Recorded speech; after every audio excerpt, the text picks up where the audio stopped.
गली गली घूम रहे खूनी शिकारी।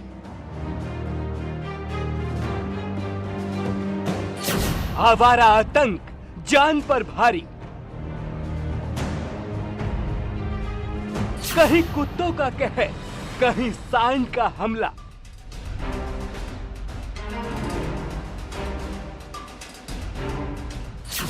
सड़क पर चलना मतलब जान को खतरा।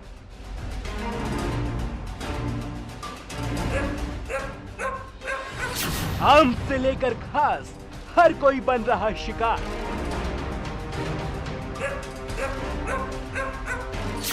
आवारा मौत अब मासूम बनी शिकार।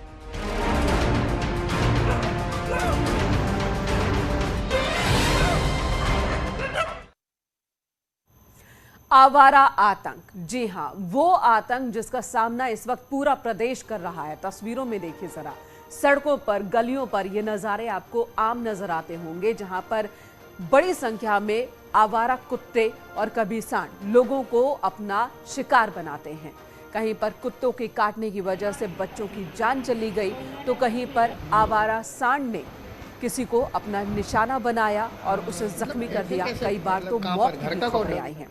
कहीं कुत्तों का कहर है तो कहीं सांड का हमला है। सड़क पर निकलने के बाद ये पता नहीं कि कब कोई आवारा जानवर अपना शिकार बना डाले, कब वो हमला कर दे। आगरा से लेकर बागपत तक से ऐसी ही तस्वीरें एक बार फिर सामने आई हैं जो डरा देने वाली हैं, आपको ये सोचने पर मजबूर कर देने वाली हैं कि ऐसा आपके या फिर मेरे किसी के भी साथ हो सकता है। कैसे आवारा आतंक बन चुके हैं ये आवारा जानवर, ये हम आपको दिखाएंगे इस रिपोर्ट में। कई खबरें आई हैं, आगरा और बागपत से खबर आई जहां पर कुत्तों ने कहीं बच्चों को शिकार बनाया तो कहीं बड़ों को काट खाया है। और आवारा सांड की भी खबरें, आवारा पशुओं के आतंक की खबरें आए दिन आती रहती हैं। सड़कों पर इनके उत्पात की खबरें आए दिन आती रहती हैं, जिसकी वजह से हादसे होते हैं। सड़क हादसों में कई लोगों की जान जा चुकी है इन आवारा आतंक की वजह से। आवारा मौत मासूमों को शिकार बना रहा है। आवारा आतंक जो मासूम, सबसे ज्यादा कुत्तों के अगर निशाने पर कोई होता है तो वो मासूम होते हैं, छोटे छोटे बच्चे होते हैं। खासकर गलियों में कई बार ऐसा हुआ है कि बच्चे गली में खेल रहे हों और तभी कुत्तों का शिकार हो गए हों। एक बार फिर इस तरह की खबरें आगरा और बागपत से सामने आई, जिसके बाद ये मुद्दा एक बार फिर बहस का विषय हो गया है कि आखिर लगाम क्यों नहीं लग पा रहा है इस आतंक पर, आखिर इस समस्या का समाधान क्यों नहीं निकाला जा रहा है। आगरा में जो नया मामला सामने आया है, कुत्तों के हमले में 10 साल की दिव्यांग बच्ची जो कि घायल हुई थी, उसकी जान चली गई। उसे इलाज के लिए अस्पताल में भर्ती कराया गया था। तस्वीरें आप देख रहे हैं, लेकिन उसे बचाया नहीं जा सका, डॉक्टर्स नाकाम रहे बचाने में। आवारा कुत्तों के झुंड ने 10 साल की दिव्यांग लड़की पर हमला कर दिया था, बुरी तरह से उसे जख्मी कर दिया था। मतलब कैसे मतलब कहाँ पर, घर का कोड डॉगी था?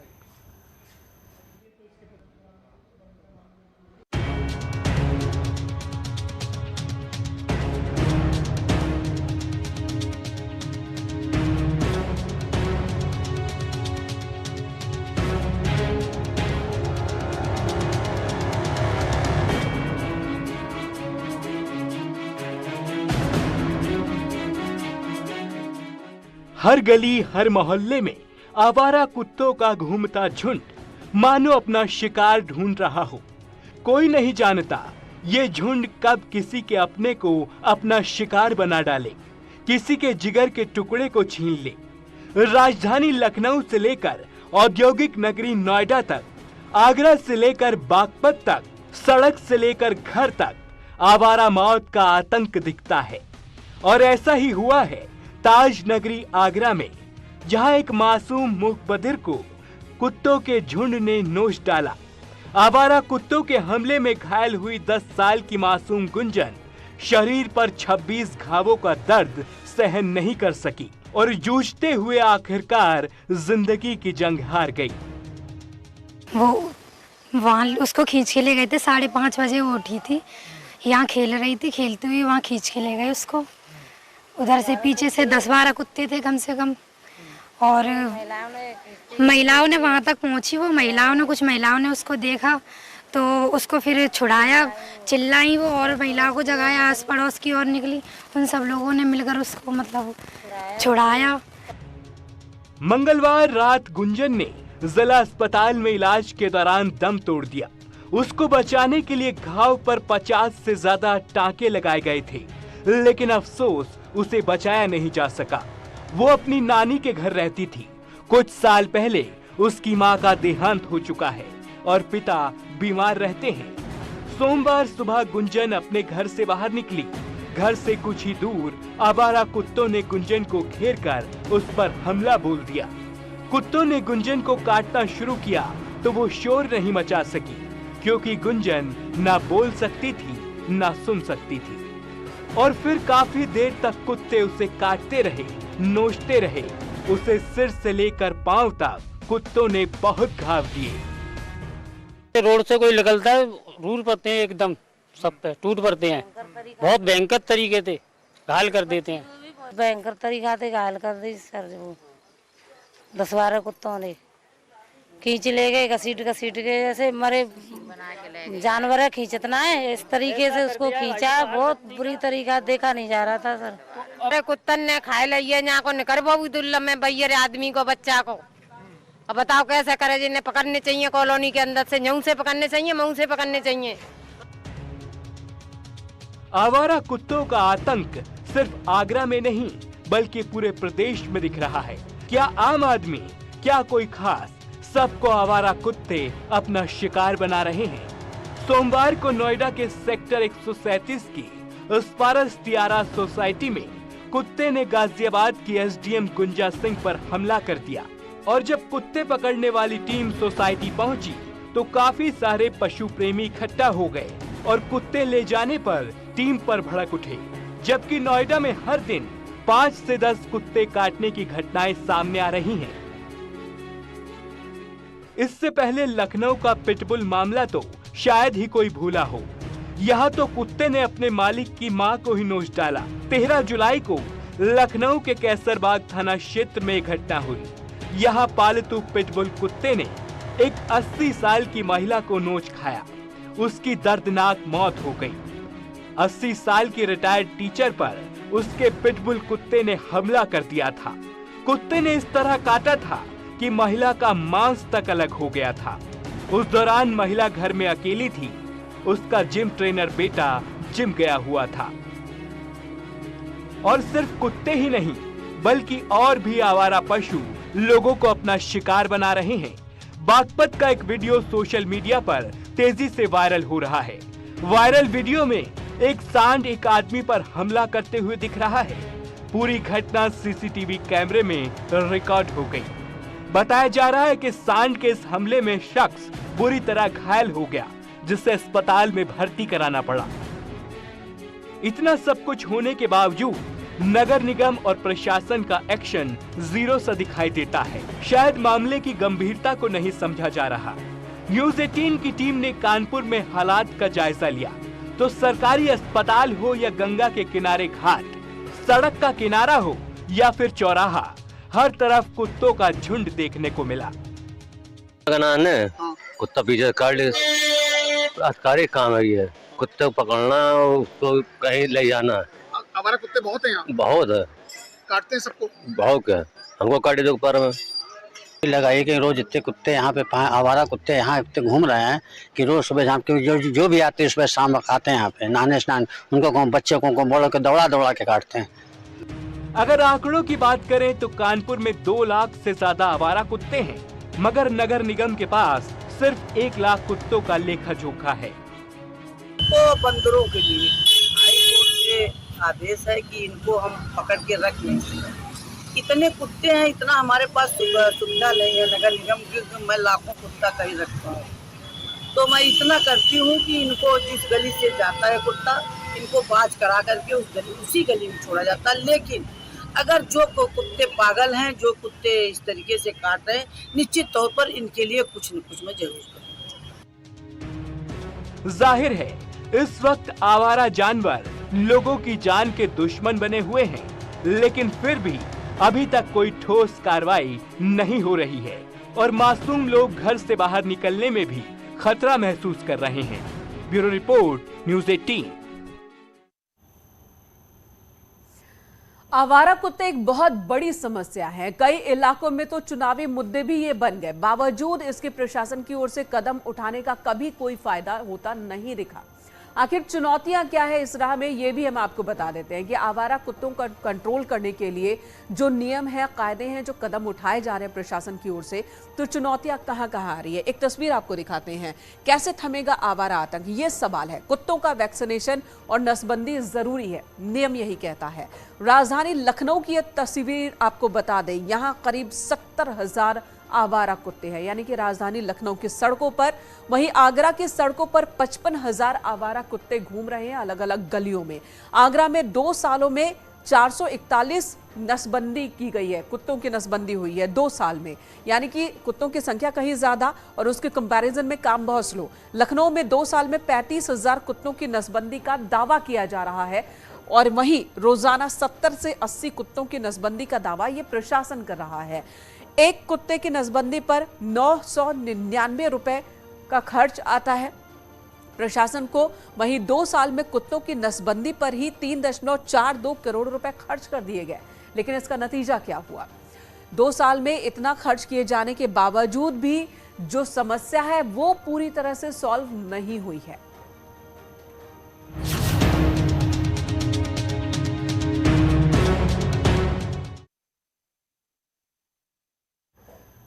और अब बात करेंगे सोनभद्र की, जहां कोयले के खनन में गड़बड़ झाला नजर आ रहा है। सोनभद्र में इस वक्त 600 करोड़ रुपए का लावारिस कोयला चर्चा में है। और दिलचस्प बात यह है कि चारकोल लदी बोगियों को ना तो रेलवे विभाग अपना बता रहा है और ना ही कोई प्राइवेट कंपनी ही, जिसके बाद सवाल उठने लगे हैं।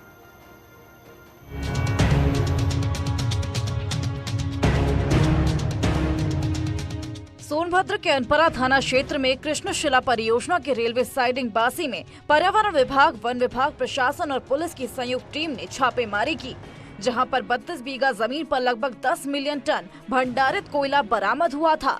जिलाधिकारी चंद्र विजय सिंह ने बरामद कोयले को सीज करते हुए जांच के आदेश दिए हैं। वहीं भारी मात्रा में मिले कोयले का अभी तक कोई मालिक नहीं मिला है, जबकि एनसीएल के रेलवे साइडिंग पर ये कोयला मिला। जिला प्रशासन की कार्रवाई और रेलवे की तरफ से सख्ती के दावों के बीच रविवार को कोयले के नाम पर चारकोल से भरी 58 बोगी वाली रैक कृष्णशिला पहुंचने के बाद हड़कंप मच गया। लाखों टन कोयले के अवैध भंडारण से भले ही रेलवे का किसी तरह का लेना देना नहीं है, लेकिन छापे की कार्रवाई को लेकर आंतरिक जांच शुरू हो गई है। इसी मामले में सोमवार को ये रिपोर्ट रेलवे बोर्ड को भेजे जाने की बात सामने आई है। इसी बीच पूर्व मध्य रेलवे के जीएम ने सोमवार को सोनभद्र का दौरा कर भंडारण से जुड़े मसलों को लेकर अधिकारियों से जानकारी ली। वहीं मामले को लेकर स्टेशन मास्टर का कहना है, सुनिए।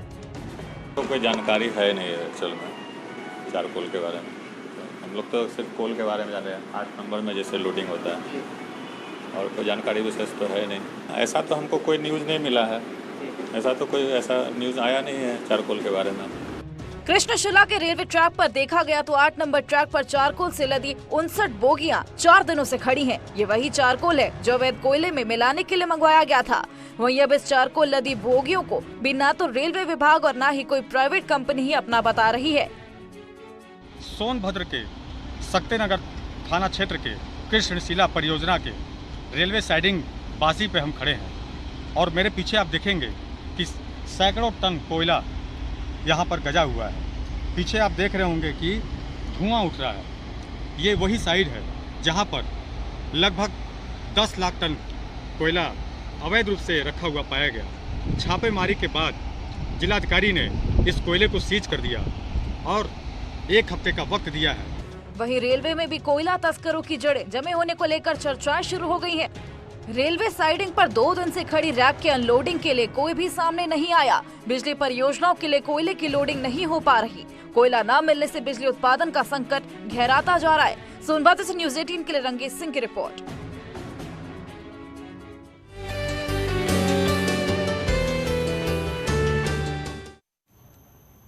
चलिए अब आपको हुनरमंद कैदियों से मिलवाते हैं। आजमगढ़ जेल में कैदियों को हुनरमंद बनाया जा रहा है। उन्होंने कई चीजें बनानी सीखी हैं जिससे वो जेल से छूटने के बाद रोजगार भी पा सकते हैं, अपना कोई काम शुरू कर सकते हैं। इस तरीके से उन्हें ट्रेनिंग दी जा रही है।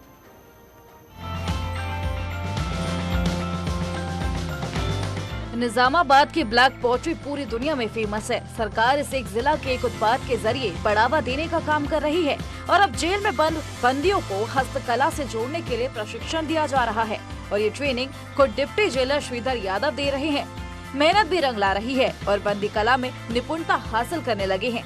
महज एक हफ्ते में अब तक करीब 1.5 दर्जन बंदी कुमारी कला का प्रशिक्षण ले चुके हैं और वो कुल्हड़, मटके, कलश और कई तरह के मिट्टी के बर्तन बना रहे हैं।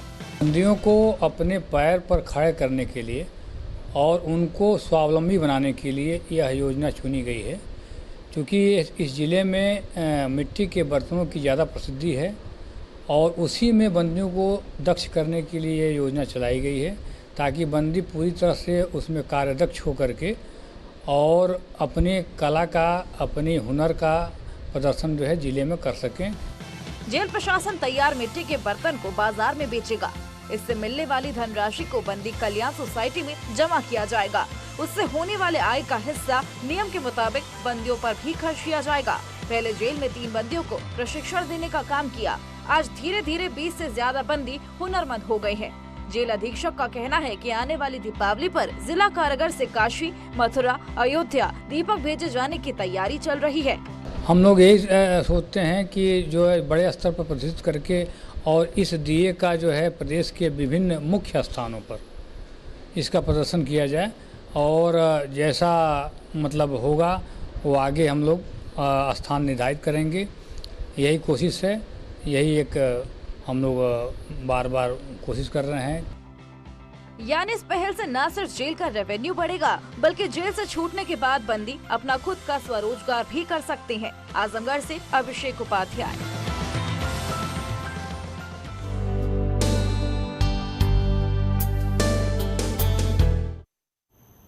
रक्षाबंधन नजदीक है, जाहिर सी बात है आपने राखियों की शॉपिंग भी शुरू कर दी होगी। इस बार रंग बिरंगी राखियों के साथ ही बांस से बनी राखियां भी ऑप्शन के तौर पर बाजार में मौजूद हैं। हाथ का हुनर, महिलाओं का कमाल, बांस से बनाई सुंदर सुंदर राखियां। बांस की राखी बढ़ाएगी कलाई की शोभा।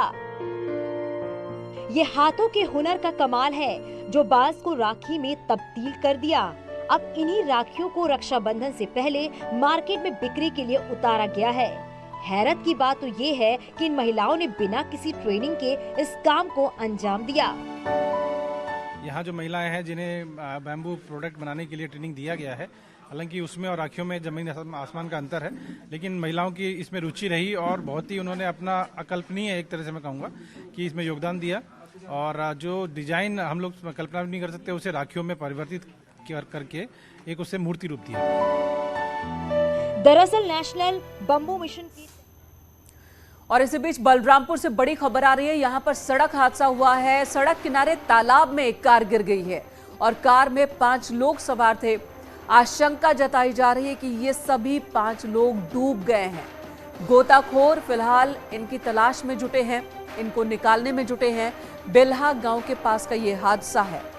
बलरामपुर में बड़ा हादसा हुआ। सड़क किनारे ये तालाब और बताया जा रहा है कि इस तालाब में एक कार डूबी है। उस कार में 5 लोग सवार थे और वो सभी लोग भी डूब गए हैं। गोताखोर कार निकालने में जुटे हुए हैं। बेल्हा गांव के पास ये दर्दनाक हादसा हुआ है।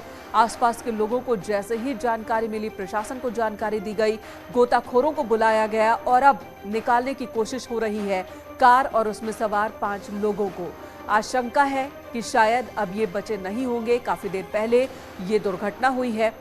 तस्वीरें न्यूज़ 18 पर आप देख रहे हैं, एक्सक्लूसिव तस्वीर जहां पर स्थानीय लोग और प्रशासन की टीम मौजूद है, पुलिस टीम मौजूद है।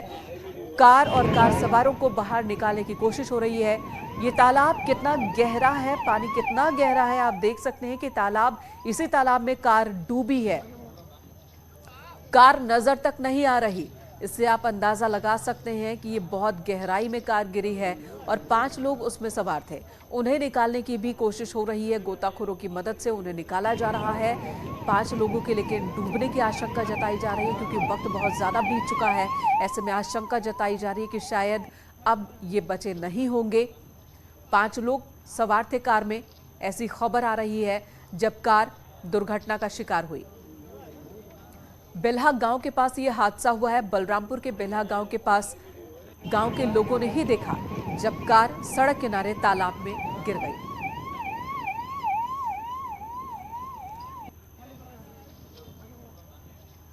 बलरामपुर से हमारे सहयोगी परवेश सिंह इस वक्त हमारे साथ मौजूद है।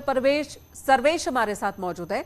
सर्वेश, क्या है अपडेट? क्या कार बाहर निकाल ली गई है, लोगों को बाहर निकाल लिया गया है या अब भी रेस्क्यू चल ही रहा है? नहीं, अभी रेस्क्यू चल रहा है। अभी ये घटना लगभग आधे घंटे पहले की है और बहुत बड़ा सा कुंड है बौद्ध परिपथ के किनारे बेल्हा गांव के निकट। और तुलसीपुर से बताया जा रहा है कि एक स्विफ्ट डिजायर कार थी, वो तुलसीपुर से बलरामपुर की ओर जा रही थी और काफी स्पीड में थी। कुछ प्रत्यक्षदर्शियों ने बताया कि उसमें 5 लोग लगभग सवार थे और 2 बच्चों के भी सवार होने की आशंका की जा रही है। सर्वेश, कुछ पता चल पाया है ये लोग कहाँ के रहने वाले थे, कहाँ से आ रहे थे और क्या कार की रफ्तार ज्यादा थी? कैसे कार तालाब में जा पहुंची? नहीं, कार की रफ्तार ज्यादा थी जैसा कि लोगों ने बताया, क्योंकि कुछ कार को उस कार ने ओवरटेक करके आगे बढ़ी थी। उसके बाद वो कुंड में चली गई अनियंत्रित होकर के। उसमें 5 लोग सवार थे। कहाँ के थे, कौन लोग हैं, अभी कोई पता नहीं पाया है। पीएसी के भी गोताखोर आ गए हैं क्योंकि काफी गहरा कुंड है। और आपको बता दें कि 5 साल पहले ये घटना और भी हुई थी जब एक कार गिर गई थी और एक ही परिवार के करीब 4 लोग हो गए थे। ये कहा जाए तो ये दूसरी या तीसरी घटना है इस कुंड में और काफी चलता हुआ रास्ता है, तो ये काफी दर्दनाक हादसा बताया जा रहा है। लेकिन अभी तक कुछ पता नहीं चल पाया है कौन लोग थे और कहा जा रहा है। जी सर्वेश, आप नजर बनाए रखिए रेस्क्यू ऑपरेशन पर, आपसे आगे भी इंफॉर्मेशन लेते रहेंगे। तो दर्दनाक हादसा, और जैसा कि हमारे सहयोगी बता रहे हैं कि इससे पहले भी 2-3 बार इसी तरह के हादसे हो चुके हैं यहाँ पर। रुकेंगे एक ब्रेक के लिए, खबरें जारी हैं।